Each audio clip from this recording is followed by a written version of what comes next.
చెప్పబడి పలికిన మాటలు. కనుకనే యేసుక్రీస్తుని గురించి చాలా ప్రవచనాలు. ఆయన ఈ లోకంలో ఆయన పుట్టక, ఆయన ఎక్కడ పుడతాడు, ఏ విధంగా పుడతాడు, ఎవరికి పుడతాడు, ఆయన యొక్క సేవ ఏంటి, ఆయన మరణం ఏంటి అనే ప్రతి విషయాన్ని యేసయ్య గురించిన ప్రవచనాన్ని మనం చూస్తూ ఉంటాం. అది యేసయ్యలో ఖచ్చితంగా నెరవేరినట్లు మనం చూస్తూ ఉంటాం. కనుక ఆ ప్రవచనాలు నెరవేరుస్తున్నప్పుడు మీకు ఒకటి జ్ఞాపకం చేస్తాం. ఈ రెండు విషయాలు యేసయ్య గురించిన ప్రవచనాల్లో మనం చదువుకున్న యెషయా గ్రంథంలో కన్యక గర్భవతి కుమారుని కనును కదా, అతనికి ఇమ్మానుయేలును పేరు పెట్టుదురు అనే మాట మనం చూస్తూ ఉంటాం. పైన మనం చూసినప్పుడు కూడా దేవదూత యోసేపుతో మాట్లాడి నీకు కుమారుడు పుడతాడు, అతనికి యేసు అను పేరు పెట్టుదు. ఈ రెండు మాటలు మనం జ్ఞాపకం చేసుకుంటూ ఈరోజు వాక్యాన్ని జ్ఞాపకం చేసుకుందాం. మొదటి మాట మనం చూస్తూ ఉంటాం, అక్కడ ఒకసారి చదవండి, 21వ వచనం.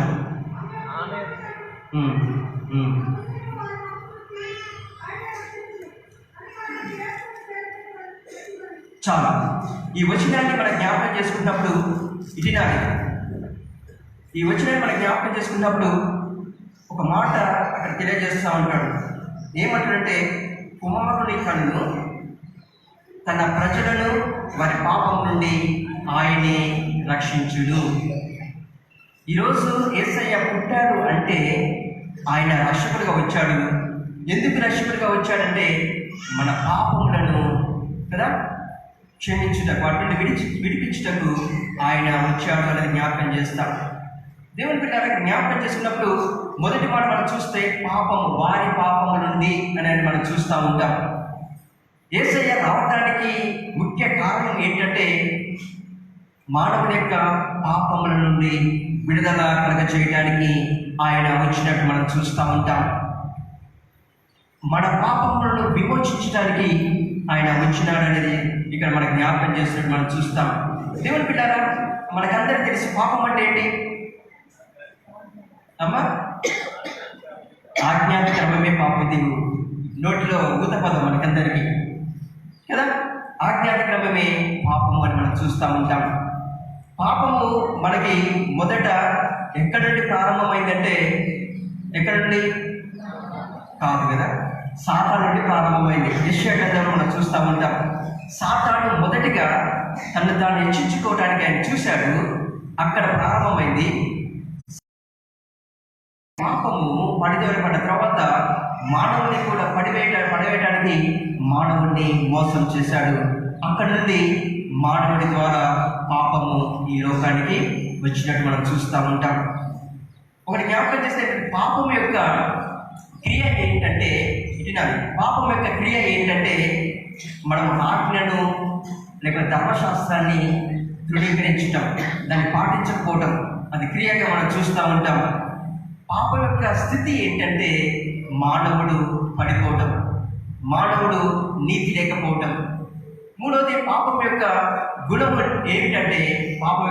ఏంటంటే, ఎప్పుడు కూడా మానవుడు దేవునికి వ్యతిరేకంగా జీవించటం, దేవుని యొక్క మాటకు అవిధేయత చూపెట్టడం కదా. ఈరోజు పాపములో ఆ విషయాన్ని మనం చూస్తూ ఉంటాం. కనుక దేవుని బిడ్డలారా, ఈరోజు దేవుని సన్నిధిని మనం జ్ఞాపకం చేసుకున్నప్పుడు ఆదాము నుండి పాపము మనకు వచ్చిందనేది మనం చూస్తూ ఉంటాం. ఆదాము ఆజ్ఞను అతిక్రమించడం ద్వారా, దేవునికి మాట వినకపోవడం ద్వారా పాపము వచ్చినట్టు మనం చూస్తూ ఉంటాం. ఎందుకు ఆదాము పాపం చేశాడు? మరి ఎందుకు ఆదాము దేవుడి మాటకు అవిధేయత చూపెట్టాడో మనం జ్ఞాపకం చేసుకున్నప్పుడు మొట్టమొదటి విషయం ఏంటంటే, దేవుని బిడ్డలారా, ఆదాము దేవునికి అంటే దేవుని యొక్క మాటను వినలేదు. అంటే మన ఆజ్ఞాపిస్తాము అంటాం, దేవుని యొక్క మాటను వినలేదు అనేది మనం జ్ఞాపకం చేసుకుంటాం. రెండవది ఏంటంటే, దేవుని యొక్క ప్రేమను లేకపోతే దేవుని యొక్క కృపను ఆయన గ్రహించలేదు. ఇక్కడ మీరందరూ జ్ఞాపకం చేసేది ఏంటంటే, ఒకవేళ పాపము మనం చేస్తున్నామంటే దేవుని యొక్క మాటను వినకుండా, రెండవది ఆయన ప్రేమను గ్రహించట్లేదు కనుకనే ఇంకా నీవు పాపంలో ఉన్నావు అనేది జ్ఞాపకం చేసుకోవాలి. అదేవిధంగా ఆయన ఏమంటే దేవుని యొక్క మాటను పై దృష్టి ఉంచలేదు, దేవుణ్ణి నిషేధించాడు, లేకపోతే దేవుణ్ణి తృణీకరించాడు మనం చూస్తూ ఉంటాం. ఎవరమైతే పాపం మనం చేస్తూ ఉంటామో, ఎవరైతే వాక్యానికి వ్యతిరేకంగా ఉంటామో ఈరోజు ఆయనను నిషేధించినట్లు, లేకపోతే ఆయన వ్యతిరేకించినట్లు, ఆయనకు అవిధేయత చూపినట్లు అనేది మనం జ్ఞాపకం చేసుకోవాలి. కనుక పాపము చేయడానికి ఆదాము కారణం ఏంటంటే దేవుని ప్రేమను గ్రహించలేదు, దేవుని యొక్క మాటను నమ్మలేదు, అదేవిధంగా దేవుణ్ణి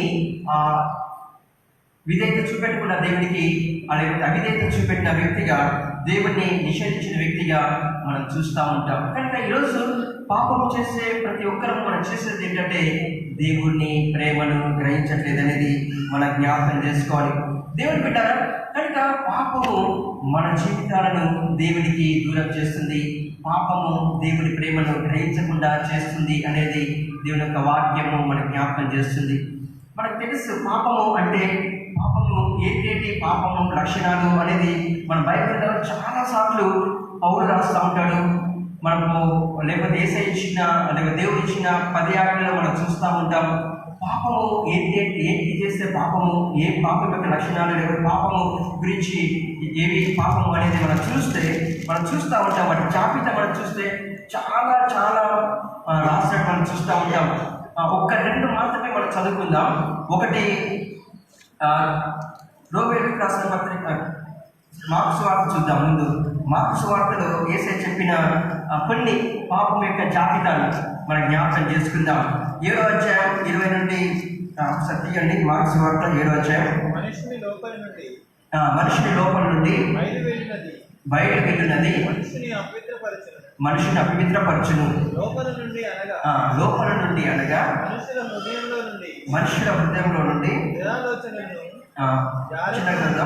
దురాలోచనలను, జారత్వమును, దొంగతనమును, నరహత్యను, వ్యభిచారములను, లోపములను, చెడుతనమును, కృత్రిమమును, కామవికారమును, మత్సరమును, దేవదూషణయు, అహంభావమును, అవివేకమును వచ్చును. అమ్మ వినాలి, ఇది మీరు చదువుకోండి.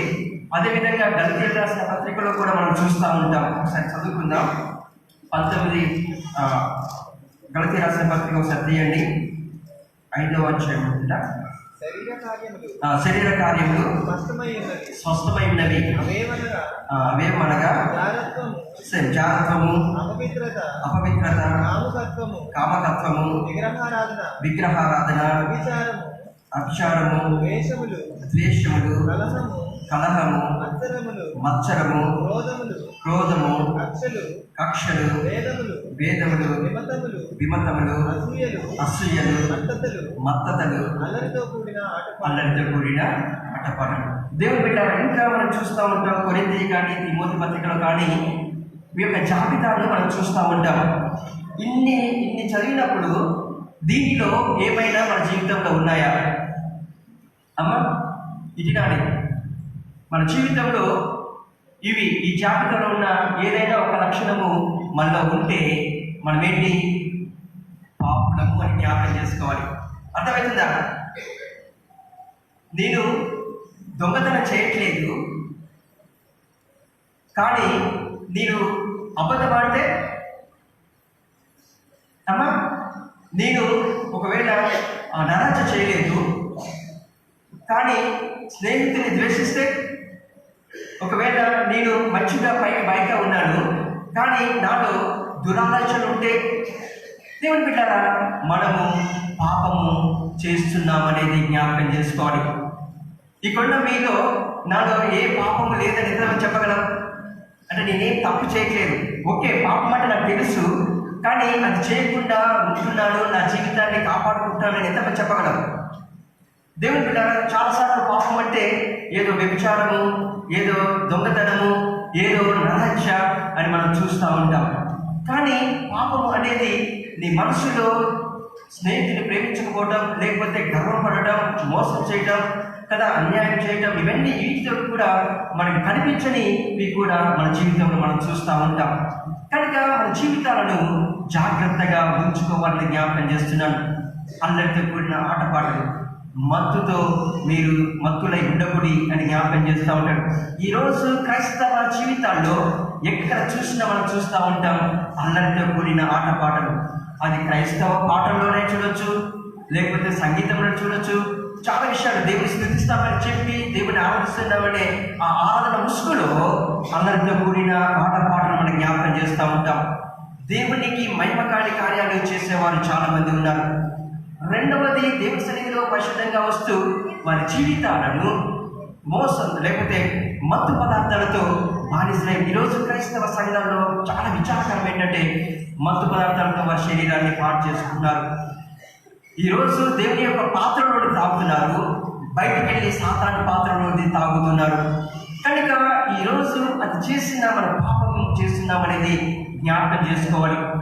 పాపంలో మనం ఉంటున్నామనేది జ్ఞాపకం చేసుకోవాలి. అందుకోసమే క్రిస్మస్ కోసం సిద్ధపడుతున్నప్పుడు ఆయన పాపను రక్షించడానికి వచ్చాడు కనుక నాలోనికి పాపము యేసయ్య తీసివేస్తాడు అనేది మనం జ్ఞాపకం చేసుకుని యేసయ్య దగ్గర ఒప్పుకునే వారిగా ఉండాలి. యేసయ్య దగ్గర మన పాపములను క్షమించమని అడిగే వారిగా ఉండాలనేది జ్ఞాపకం చేస్తుంది. కనుక ఈరోజు పాపము మన అన్నింటిలో బయటికి కనపడకపోయినా నీ హృదయంలో నీకు తెలుసు నువ్వేం పాపం చేస్తున్నావు. దేవునికి వ్యతిరేకమైనది ప్రతిదీ అది పాపమే అనేది మనం జ్ఞాపకం చేసుకోవాలి. రెండవది, వాక్యానికి వ్యతిరేకమైన ప్రతిదీ అది పాపమే అనేది నువ్వు జ్ఞాపకం చేసుకోవాలి. దేవుని బిడ్డ సరే ఇంతవరకు ఒకవేళ